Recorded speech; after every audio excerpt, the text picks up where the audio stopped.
Listen, you guys. So it seems like after all that hullabaloo, after all that shading and stuff like that, Doja Cat's song with Don Toliver is still not doing well. We're going to be talking about that, and we're also going to be discussing about the streamers studying the Barbz. And at the same time, Bongo 2 song is still flopping out there. And we're also going to be discussing about Caresha responding to the allegations. And TDE's Punch does not know what to do in as far as the Kendrick Lamar and Caesar tour is concerned. Do they say that it's a solo tour for Kendrick? Do they say that, well, they both are, headliners? I think they don't know what narrative to go with at this point. And these are some of the things that we will be discussing in this video. Hello, tea lovers, and welcome to the tea blog. I trust you guys are doing well, and I trust you are doing great. Personally, I am doing great, you guys. I am doing extremely amazing. And without further ado, let us dive straight into today's tea. So, first of all, let us talk about Mahla Mini. Let us talk about Doja Cat. It seems like after all the noise that was made about who she was shading, who she wasn't shading, the stats are not looking good in as far as Lose My Mind is concerned. Now, it is actually being reported that Lose My Mind by Doja Cat has failed to debut on the on the global Spotify or US Spotify chart, and it also did not enter the top 200 on Apple Music US or iTunes US nearly 24 hours after its release. And it is also being reported that the official video has yet to surpass 400,000 views, regardless of the fact that, well, it is actually very well, so of course people are reacting to this. The Barbz are having a field day with the kitty kittens, okay? They are like, listen, you did all that for what? For the song to just do low numbers. But the kitty kittens are also coming in swinging, saying that, well, it is a soundtrack for a movie, and so it doesn't count. Even if it doesn't debut, it doesn't matter, and all of these things. So they're basically coming up with that as an excuse. Now, let me know in the comment section, you guys, what you think about that. Do you think that, well, the fact that the song is a soundtrack to a movie is justification enough for it not doing well? Now, my question is, if you knew that it's just a soundtrack, why would you spend all that energy being shady and doing all of these things if the song wasn't even that deep to begin with? And that being said, also, Barbie World, featuring Ice Spice does say hello. It was a soundtrack as well to a movie.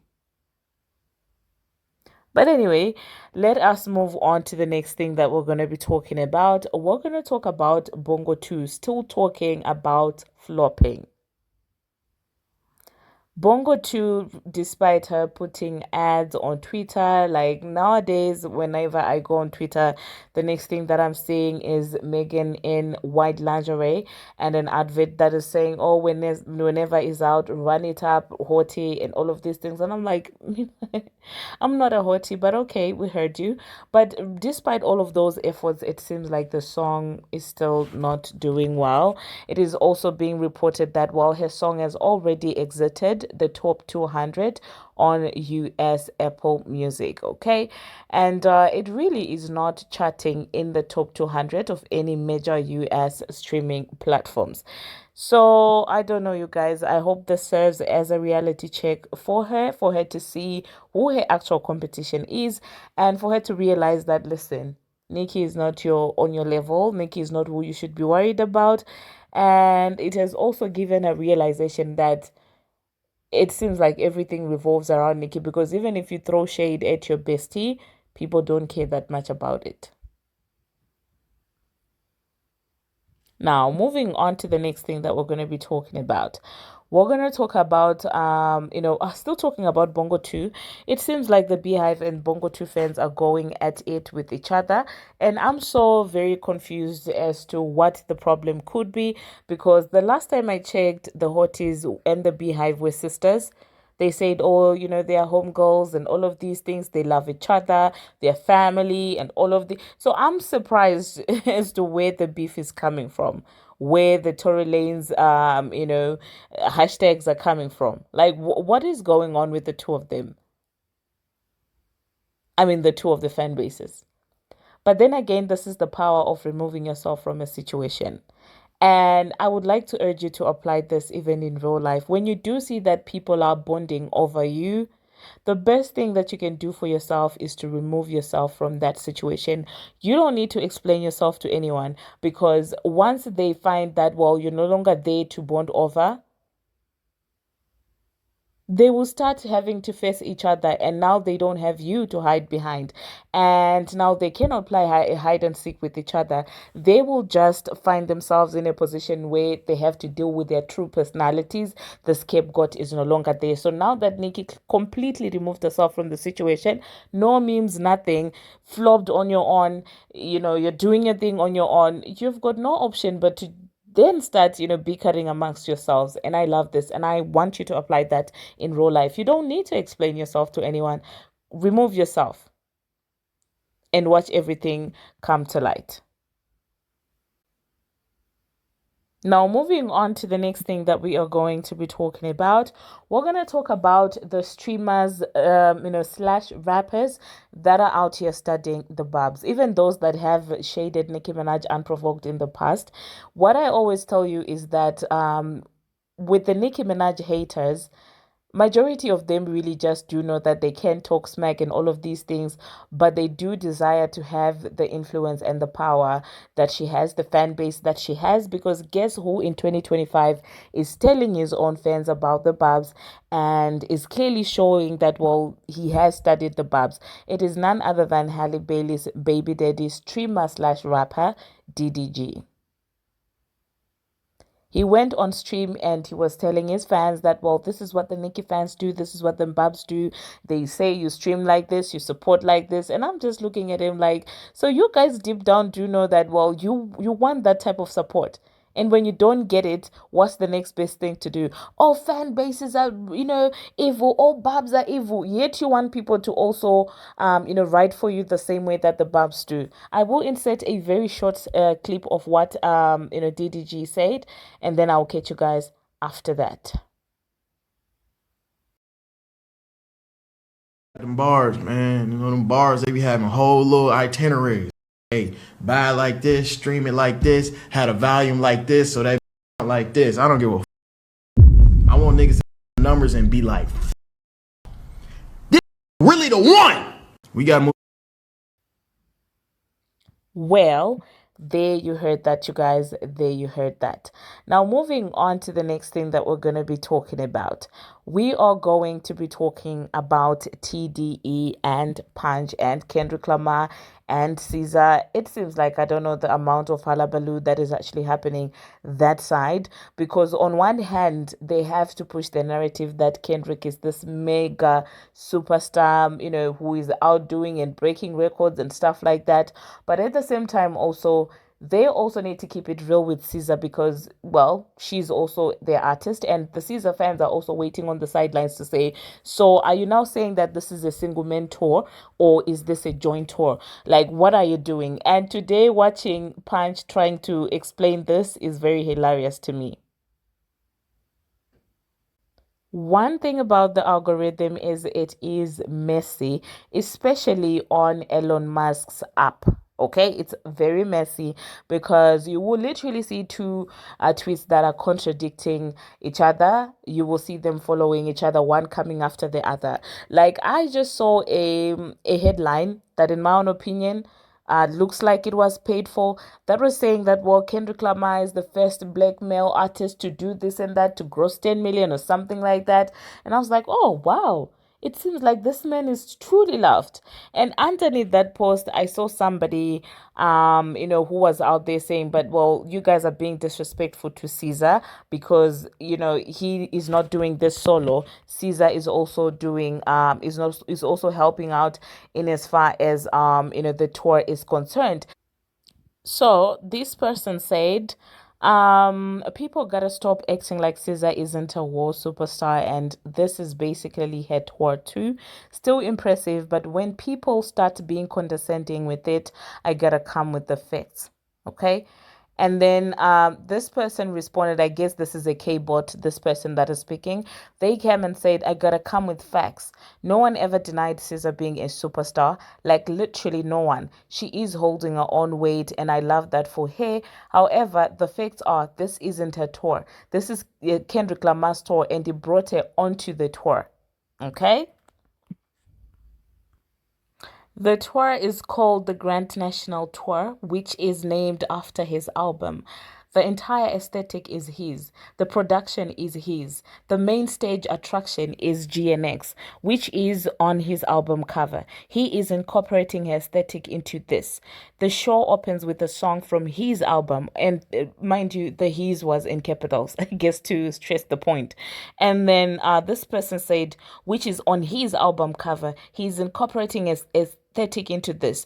The show opens with a song from his album and ends with a song from his album. And even with all of that, he is showing her love and respect and decided not to make her just an opening act, but intertwined for a better experience. Skateboards, skateboards, skateboards, skateboards. Oh my God. So according to this person, Caesar Kendrick is doing Caesar a favor. Okay. And I guess Punch realized this and knew that this was not going to sit well with not just Caesar, but with her fan base as well. And this was probably going to cause drama. Okay. Now, Punch then came and responded to this and said, core headline. Okay. They are headlining the show together. So it is not Kendrick's show and Caesar is not Kendrick's opening act. And anybody in their right minds would know that it would be absurd for Caesar to open up for Kendrick. Like, what the F are you talking about? What are you saying? Okay. If anything, Caesar might have, had a lot of fans actually that came out to see her, in my own opinion. And so now she said, Punch, now you're going to have them fighting me in my mentions, OMG. And Punch said, LOL, sorry, your voice is important and growing, but it's definitely a co-headline tour. She was a guest at Super Bowl. Me and Dodd first spoke out about doing this last year around this time. So, in Punch's quest to try and correct everything that this girl was saying, people then came up with another narrative or questions rather. Because people were like, wow, so last year, this time you knew that there was going to be a beef at tour and everything and Super Bowl and all of these things. You already knew that this was going to happen. Interesting times. But then again, Drake, it is what it is. If your time has ended, it has ended. If your fans are not going to be able to fight and hold you down, then at this point, there's nothing me or the Barbz can do. Nothing. Just joking. But yeah, let me know in the comment section, you guys, what you think about that. Now, the next thing that we're going to be talking about, Caresha is not here for people calling her a woman. Okay. She's out there responding to that person. You guys remember when people were accusing her for preying on the Sanders boy, because she was out there retweeting and clearly supporting him. She decided to come in and respond to somebody who had said that, well, you are in, that's why everyone is worried. And she said, name 3 ninjas that I've been with. Okay. And when I tell you that people are just so messed up, I'm not even kidding because they started going in on her. Some people were saying that P. Diddy is 3 in 1. The Didla is 3 in 1. So that counts for 3. Plus your baby daddy, plus, Stephon Diggs, allegedly. I really don't know the other dudes that Caresha really has been with, you guys. Well, Southside, that's the baby daddy, right? I don't know. Let me know in the comment section, you guys, what you think about this. But then again, some of you, the last time I spoke about this whole situation, you guys said that she is a self-proclaimed because she had said that I'm a it's, I'm doing this so that YouTube doesn't censor me. But you get the word that I'm saying there, that one. But anyway, let me know in the comment section, you guys, what you think about that mess. The next thing that we're going to be talking about, Paprika Spice is out there being a judge for RuPaul's Drag Race. And so this is being received with mixed feelings as well, as people feel like, well, it is good for her to explore other channels, other avenues in the music industry. And personally, I am very supportive of people who are real with themselves and people who allow themselves to explore. She tried the mess with BB Belt. She tried to bite off Nicki's nachos. She tried to be shady. And I think when you do something like that towards Nicki Minaj and even that fails to make you trend or anything, then that's when you know that your career is over. When the Nikki stimulus even doesn't work for you, starts to not work for you, I think it's high time you start selling chicken. Other smart people out there selling chicken, and that's actually very smart. So here doing that, honestly, I'm not mad at that. I do think that she has put herself on the map. She can go do reality TV, but I've never really seen much of a personality besides the ginger wig and being Riot's girlfriend, and of course Gra. So I don't know if Gra is actually going to be enough for Mona Scott, because that could be another avenue that would be able to make her some money, you know. But they're gonna need a little bit of more personality than just Gra. Fat ass and pooping. You gotta need, you're gonna need more than that. But that being said, thank you very much, you guys, for watching, and thank you very much for making it this far. Happy new month! Happy new month to everybody. I hope this month does bring you greatness, and I hope that it's going to be a productive month. And I do hope that I'm going to be consistent also on this channel, because, child, I've been going through the most. Okay, one of these days I'm going to tell you what exactly is going on. Was 2025, I would say that 2025 has been quite, I would say end of 2024 to beginning of 2025 has been quite hectic for me. And one day I'm going to tell you what's, tea behind the scenes. Okay. So yeah, thank you very much for watching, you guys. Thank you very much for making it this far. Please do subscribe. And until my next one, see you.